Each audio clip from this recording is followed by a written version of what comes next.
আমার প্রিয় ছাত্রছাত্রীরা, আজ ভিডিওতে আমি আলোচনা করব একাদশ শ্রেণী ফার্স্ট সেমিস্টার শিক্ষা বিজ্ঞানের সিলেবাস নিয়ে। তোমরা যারা এবছর অর্থাৎ 2025 সালে মাধ্যমিক পরীক্ষায় উত্তীর্ণ হয়ে একাদশ শ্রেণীতে ভর্তি হয়েছ, তো তোমাদের একাদশ শ্রেণীর যে এডুকেশন অর্থাৎ শিক্ষা বিজ্ঞানের যে সিলেবাস আছে সেটা নিয়ে আলোচনা করব। তোমরা জানো এখন তোমাদের সেমিস্টার সিস্টেমে এক্সাম হবে, তো একাদশ শ্রেণীর প্রথম সেমিস্টারে তোমাদের যে সিলেবাসটা থাকবে সেটা আমি একটু তুলে ধরছি তোমাদের সামনে। এই যে দেখো, তোমরা এখানে পুরো সিলেবাসটা দেখতে পাচ্ছ।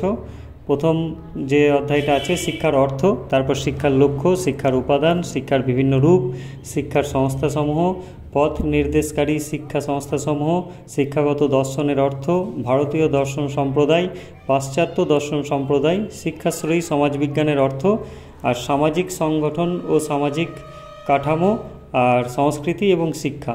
এটা তোমাদের টোটাল সিলেবাসটা আছে। তো তোমরা অবশ্যই যদি আমার চ্যানেলে নতুন হয়ে থাকো তাহলে চ্যানেলটিকে সাবস্ক্রাইব করে রাখতে পারো, কারণ একাদশ শ্রেণী থেকে বিএ ক্লাস পর্যন্ত সমস্ত ক্লাসের বিভিন্ন সাবজেক্টের উপর সিলেবাস, বিভিন্ন টপিক নিয়ে আলোচনা, প্রশ্ন এবং পিডিএফের আকারে উত্তর প্রদান করা সম্পূর্ণ ফ্রি অফ কস্ট, এগুলো আমার চ্যানেলে আমি করি এবং ভিডিও আপলোড করি। তো তোমরা অবশ্যই চ্যানেলটিকে সাবস্ক্রাইব করে রেখো। এছাড়াও তোমাদের যে স্কলারশিপ সংক্রান্ত বিভিন্ন আলোচনা, যখন স্কলারশিপ শুরু হবে সেগুলো নিয়েও তোমাদের ভিডিও আমি আপলোড করে দেবো। তাই অবশ্যই চ্যানেলটিকে সাবস্ক্রাইব করো এবং বন্ধুদের মধ্যে প্রচুর পরিমাণে ভিডিওটা শেয়ার করো, আর ভালো লাগলে অবশ্যই একটি লাইক করো।